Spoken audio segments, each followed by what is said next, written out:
அனைவருக்கும் அன்பின் வாழ்த்துக்கள். ஒரு வசனம் சிறிது ஆழமாக சிந்திக்க வைத்த வசனம். மத்தேயு 5ஆம் அதிகாரம் 5ஆம் வசனம். சாந்த குணம் உள்ளவர்கள் பாக்கியவான்கள், அவர்கள் பூமியை சுதந்திரித்துக் கொள்வார்கள். இந்த சாந்த குணம் என்றால் என்ன என்று தமிழ் அகராதியிலே, தமிழ் டிக்ஷனரியில் தேடி பார்த்த பொழுது அது கொடுத்த விளக்கம் என்னவென்றால், சாந்தம் என்றால் அமைதி அல்லது பொறுமை என்று அர்த்தம். இது ஒருவரின் மென்மையான குணம், கோபம் இல்லாத மனம் அல்லது அடக்கமான முகத்தை குறிக்கும். பிராக்கெட்டில் கூல்னஸ் இல்லை மைல்ட்னஸ் அப்படி என்று எழுதியிருந்தது. இந்த மாதிரியான ஒரு குணம் இன்று பல பேரிடத்தில் இருக்குமா என்றால் அது ஒரு கேள்விக்குறியே. அப்படியே இந்த குணம் யாரிடத்திலாவது இருந்தாலும் அது எல்லா நேரங்களிலும் எல்லா சூழ்நிலைகளிலும் இருக்குமா என்பது சந்தேகமே. அப்படியானால் இந்த ஆசீர்வாதத்தை நாம் பெற்றுக்கொள்ள முடியாதா? இந்த மாதிரியான ஒரு சாந்த குணத்தை பற்றி தான் வேதாகமம் சொல்கிறதா? பைபிளில் சொல்லப்பட்ட சாந்த குணம் என்பது நாம் தமிழ் அகராதியில் பார்த்த இந்த அர்த்தம் உடைய சொல்தானா என்பதை குறித்த ஒரு இன்ட்ரெஸ்டிங்கான லிட்டில் ஃபேக்ட் நாம் இன்னைக்கு பார்க்கலாம். இயேசு கிறிஸ்து இந்த பூமியில் வாழ்ந்த பொழுது அவர் தன்னை பற்றி குறிப்பிட்டது என்னவென்றால், மத்தேயு 11ஆம் அதிகாரம் 29ஆம் வசனம், நான் சாந்தமும் மனத்தாழ்மையுமாய் இருக்கிறேன். இயேசு கிறிஸ்து நான் சாந்தமாக இருக்கிறேன் அப்படின்னு சொல்லிட்டாருன்னா, இந்த தமிழ் அகராதியில் நம்ம இந்த மீனிங் பார்த்தோம் இல்லையா, இதைத்தான் அவரும் குறிப்பிடுகிறாரா? இது கொஞ்சம் கேள்விக்குறியாகத்தான் இருக்கிறது. ஏனென்றால் இயேசு கிறிஸ்து பல்வேறு இடங்களில் அவர் பல்வேறு குணங்களை வெளிப்படுத்தி இருக்கிறார். உதாரணமாக, ஆலயத்திலே புறா விற்கிறவர்களையும் காசுக்காரர்களையும் கண்ட பொழுது அவர் கோபமடைந்து ஒரு வாரை திரித்து அங்கே இருக்கிறவங்களாம் அடித்து விரட்டினார் அப்படின்னு நம்ம வாசிக்கிறோம். அந்த இடத்துல அவர் கோபப்பட்டிருக்கிறார். அது அவருடைய அதிகமான கோப அளவு என்பது நமக்கும் தெரியும்.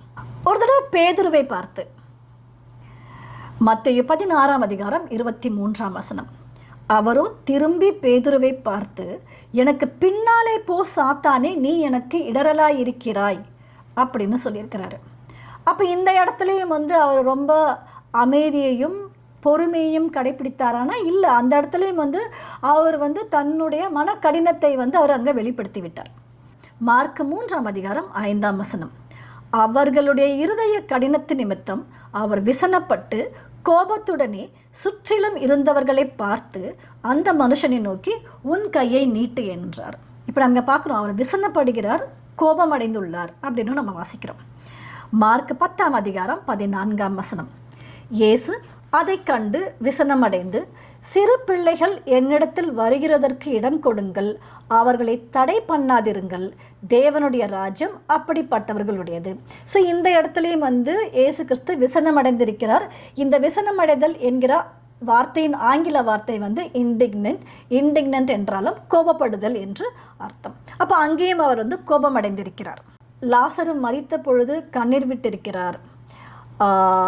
அவர் மரிப்பதற்கு முன்னாக அவர் இருந்த சூழ்நிலையை பற்றி அப்போஸ்தலனாகிய பவுல் எழுதும் பொழுது எபிரேயர் 5ஆம் அதிகாரம் 7ஆம் வசனத்தில் அவர் பலத்த சத்தத்தோடும் கண்ணீரோடும் விண்ணப்பம் பண்ணினார் அப்படின்னு நம்ம வாசிக்கிறோம்.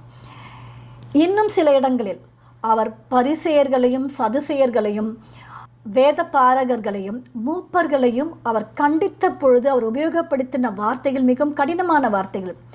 மாயக்காரர்களே, விபச்சாரக்காரர்களே, விபச்சார சந்ததியே, வெள்ளையடிக்கப்பட்ட கல்லறைகளே என்று அவர் மிகவும் கடினமாக அவர்களை கடிந்து கொண்டார் என்றும் நாம் வாசிக்கிறோம்.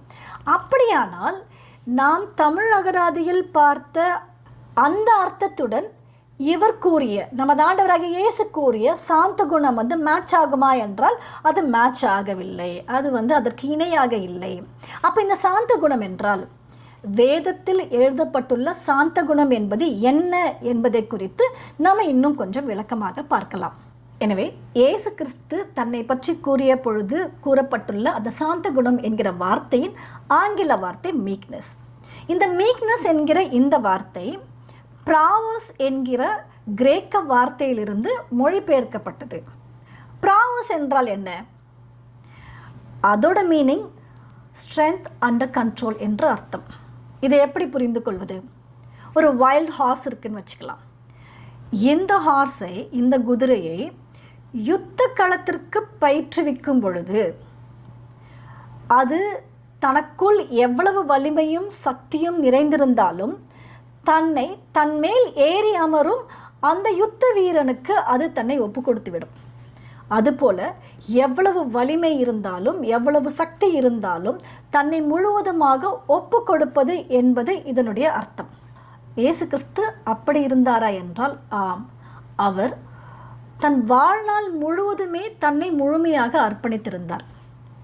இதை குறித்து அப்போஸ்தலராகிய பவுல் அவர்கள் எபிரேயருக்கு எழுதிய நிருபத்தில் 5ஆம் அதிகாரம் 8ஆம் வசனத்தில் என்ன சொல்றாரு அப்படின்னா, அவர் குமாரனாயிருந்தும் பட்ட பாடுகளினாலே கீழ்ப்படுதலை கற்றுக்கொண்டு. இவர் தேவனுடைய குமாரன்.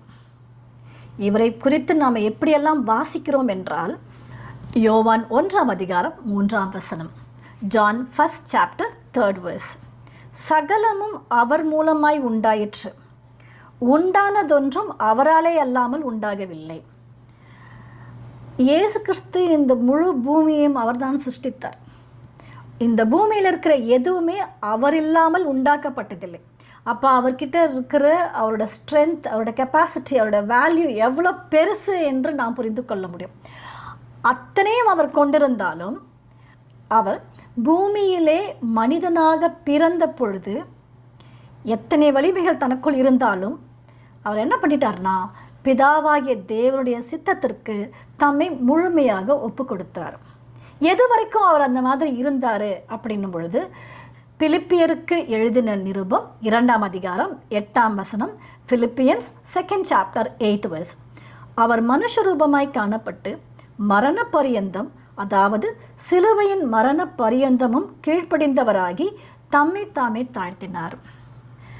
இயேசு கிறிஸ்து இந்த பூமியில் வந்த பொழுது அவர் குமாரனாக இருந்தார். பிதாவாகிய தேவனுடைய குமாரன் அவர். அவரே பட்ட பாடுகளினாலே கீழ்ப்படுதலை கற்றுக்கொண்டார்.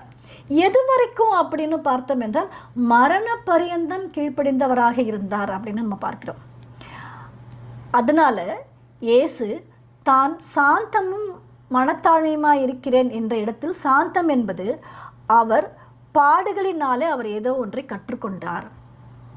இந்த கற்றுக்கொள்ளுதலை குறித்து ஒரு மிகப்பெரிய வேத வல்லுனர் என்ன எழுதியிருக்கிறார் அப்படின்னும் பொழுது, இயேசு கிறிஸ்து இந்த பூமியில் வந்த பொழுது அவர் ஒரு பரிபூரணமான மனிதன். அவர் ஒரு பர்ஃபெக்ட் ஹியூமன் பீயிங். அவரிடத்தில் எல்லா விதமான வல்லமையும் சக்தியும் ஞானமும் அறிவும் அவரிடத்தில் நிறைந்திருந்தது. அவருக்கே மரண பரியந்தம் ஏதோ ஒன்று கற்றுக்கொள்வதற்கு தேவையாக இருந்தது. அவருக்கே மரண பரியந்தம் டிவைன் கைடன்ஸ் தேவைப்பட்டிருக்கிறது. அப்படி என்றால் அபூரண மனிதர்களாகிய நமக்கு இன்னும் எவ்வளவு அதிகமாய் தேவைப்படும் என்று அவர் கேள்வி கேட்கிறார். நன்மை தீமை, நல்லது கெட்டது, நல்லவர்கள் தீயவர்கள், புத்திசாலிகள் முட்டாள்கள், யாராக இருந்தாலும் இந்த பூமியிலே அவர்களுக்கு ஒரு கைடன்ஸ், ஒரு அறிவுறுத்துதல் தேவைப்படுகிறது. இந்த அறிவுறுத்துதலை ஒரே ஒரு கிளாஸ் ஆஃப் பீப்புள் மட்டும் ரைட் ஆட்டிடியூடில், சரியான மைண்ட் செட்டில், கற்றுக்கொள்ளும் மனப்பாங்கோடு அந்த அறிவுறுத்துதலை பெற்றுக்கொள்கிறார்கள், அந்த அறிவுரையை ஏற்றுக்கொள்கிறார்கள். அவங்களத்தான் வேதம் என்ன சொல்கிறது என்றால் சாந்த குணம் உள்ளவர்கள். இப்போ இயேசு கிறிஸ்துக்கு கரெக்டாக மேட்ச் ஆகும். இயேசு கிறிஸ்து நான் சாந்தமாக இருக்கிறேன் என்று சொல்லும் பொழுது அவர் பட்ட பாடுகளினாலே கீழ்ப்படுதலை கற்றுக்கொண்டார். எதுவரை என்றால் மரண பரியந்தம் வரை அவர் கீழ்ப்படுதலை கற்றுக்கொண்டார். அதனால்தான் அவர் தன்னை நான் சாந்தமாக இருக்கிறேன், ஏன்னா நான் ஃபுல் சப்மிஷன், தேவனிடத்தில் தன்னை முழுவதுமாக ஒப்பு கொடுத்து அவரிடத்தில் இருந்து கற்றுக்கொள்ளும் அந்த மனப்பாங்கை பெற்றிருந்தார். அதனால தான் அவர் சாந்த குணமுள்ளவராக இருந்தார் என்று வாசிக்கும். அதே வேளையில் இந்த குணம்தான், இந்த மேலான ஒரு குவாலிட்டி தான் இயேசு கிறிஸ்துவை இந்த உலகத்திற்கு இரட்சகராக ஆக்கியது. பல நேரங்களில் இந்த டிரான்ஸ்லேஷன்ஸ் ஏற்பட்ட சில தவறுகளினால் சாந்தமும் ஒரு காம்னஸ், ஒரு ஜென்டில்னஸும் ஒரே மாதிரியான ஒரு வார்த்தை என்று நாம் அர்த்தம் கொண்டிருக்கிறோம். இதை குறித்து நாம் 2 கொரிந்தியர் 10:1 2 Corinthians 10th chapter 1st verse என்ன வாசிக்கலாம்னா, உங்களுக்கு முன்பாக இருக்கும்போது தாழ்மையாயும் தூரத்திலே இருக்கும்போது உங்கள் மேல் கண்டிப்பாயும் இருக்கிற பவுலாகிய நான் கிறிஸ்துவின் சாந்தத்தையும் தயவையும் முன்னிட்டு உங்களுக்கு புத்தி சொல்கிறேன். இங்கே நாம் சாந்தம், தயவு அப்படின்னு 2 வார்த்தைகள் பார்த்திருக்கிறோம். சாந்தம் என்றால் மீக்னஸ் என்கிற ஆங்கில வார்த்தையும், தயவு என்றால் ஜென்டில்னஸ் என்றும் ஆங்கில பைபிளிலே உபயோகப்படுத்தப்பட்டிருக்கிறது. அப்போது சாந்தம் என்றால் வேறு, ஜென்டில்னஸ் என்றால் வேறு. இதே மாதிரியான சாந்தம் அப்படின்ற ஒரு வார்த்தையை மாடரேஷன் என்கிற ஒரு ஆங்கில வார்த்தையிலிருந்து மொழிபெயர்த்திருக்கிறார்கள். இப்போ மாடரேஷன் என்பதின் கிரேக்க வார்த்தை எபிக்கஸ் என்பதாகும்.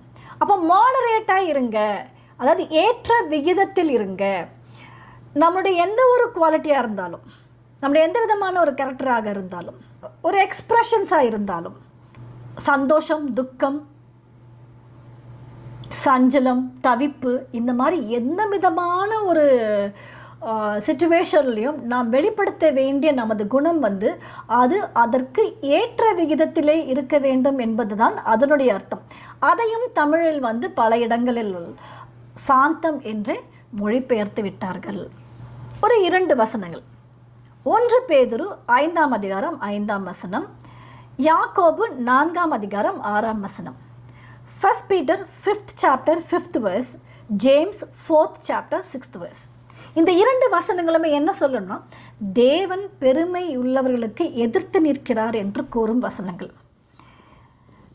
இதையே நம்ம இப்போ பார்க்குறோம் அப்படின்னும் பொழுது, தேவன் யார் தன்னை பெருமையாக நினைக்கிறார்களோ, தன்னுடைய சுய பெருமையை குறித்து யார் அதிகமாக வெளிப்படுத்தி கொண்டிருக்கிறார்களோ அவர்களுக்கு தேவன் எதிர்த்து நிற்கிறார். அவர்களை அவர் கிட்ட வச்சுக்கிறதில்லை, அவர் கிட்ட வர்றதுக்கு அவர் அனுமதியும் அளிப்பதில்லை. ஏன் அப்படின்னா, அவர்களை அனுமதித்தால் அந்த அனுமதியையும் அவர்கள் தன்னுடைய சுய பெருமைக்கு தான் உபயோகப்படுத்துவார்கள், அதையும் பெருமையாகத்தான் அவர்கள் வெளிப்படுத்துவார்கள். ஆனால் அந்த கேரக்டர் தேவனுக்கு பிடிக்காத ஒரு கேரக்டர், அதை அவர் தள்ளி வைக்கிறார். அவர் ஏன் அவங்கள தள்ளி வைக்கிறார் அப்படின்னும் பொழுது, ஒருவேளை தள்ளி இருக்கும் இந்த நேரத்தில் அவர்களுடைய வழி, அவர்களுடைய சுய பெருமை அவர்களுக்கு எந்தவித பிரயோஜனமும் எந்தவித உபயோகமும் இல்லாத பொழுது அவர்கள் மீண்டுமாக தேவனிடத்தில் வருவதற்கு, தேவனிடத்தில் வருவது என்றால் என்ன, தேவன் சொல்லும் சத்தியங்களை கேட்டு தேவனிடத்தில் கற்றுக்கொள்வதற்கு மனதாயிருப்பார்கள். அப்படி ஒரு வாய்ப்பை அவர்களுக்கு கொடுக்க வேண்டும் என்பதற்காகவே அவர்களை தள்ளி வைக்கிறார். அப்படி என்றால் யாரைத்தான் அவர் வச்சுப்பார், யாருக்கு தான் அவர் கற்றுக் கொடுப்பார்? சங்கீதம் 25:9 சாந்த குணம் உள்ளவர்களை நியாயத்திலே நடத்தி சாந்த குணம் உள்ளவர்களுக்கு தமது வழியை போதிக்கிறார். இதே கேஜேவி ஆங்கில வேர்ஷனில் நம்ம வாசிக்கும் பொழுது, the meek will he guide in judgment and the meek will he teach his way. இந்த மீக் என்பது யார் கற்றுக்கொள்வதற்கு ரெடியாக இருக்கிறார்களோ, யார் கற்றுக்கொள்வதற்கு தன்னை ஒப்பு கொடுக்கிறார்களோ அவர்களைத்தான் நியாயத்திலே நடத்தி அவர்களுக்குத்தான் அவர் தமது வழியை போதிப்பார் என்று நாம் புரிந்து கொள்ள வேண்டும். மத்தேயு 11:29 நான் சாந்தமும் மனத்தாழ்மையுமாயிருக்கிறேன், என் நுகத்தை உங்கள் மேல் ஏற்றுக்கொண்டு என்னிடத்தில் கற்றுக்கொள்ளுங்கள். எனவே சாந்தம் என்பது கற்றுக்கொள்ளும் மனப்பான்மையே. சில நேரங்களில் ரைமிங்காக இருக்குது அப்படின்னு சொல்லிட்டு மீக்னஸ் இஸ் நாட் வீக்னஸ் என்கிற சென்டென்ஸை நாம் கேள்விப்பட்டிருப்போம். இதனுடைய தமிழ் அர்த்தம் என்னவெனில், சாந்தம் என்பது பலவீனம் அல்ல. இது அந்த பொருளை தான் குறிக்கிறதா? நம்ம இப்போ பார்த்த இந்த வார்த்தையின் அர்த்தத்தின்படி சாந்தம் என்பது பலவீனம் அல்ல என்பதா? நாம் இப்பொழுது பார்த்த இந்த விளக்கங்களின்படி நாம் கூறுவது என்னவென்றால், மீக்னஸ், சாந்த குணம் என்பது yes I am weak and I am ready for teachableness என்று நம்மை முழுவதுமாக ஒப்பு கொடுப்பது என்பதே அதனுடைய அர்த்தம். என்றாவது ஒரு நாள் நான் சாந்தமாயிருக்கிறேன், ஐ எம் மீக் என்று சொன்னால், ஐ am week and I am ready for teachableness. நான் பலவீனமாக இருக்கிறேன், கற்றுக்கொள்வதற்கும் தயாராக இருக்கிறேன் என்று நம்மை முழுமையாக தேவனிடத்தில் ஒப்பு கொடுப்பது தான் மீக்னஸ்.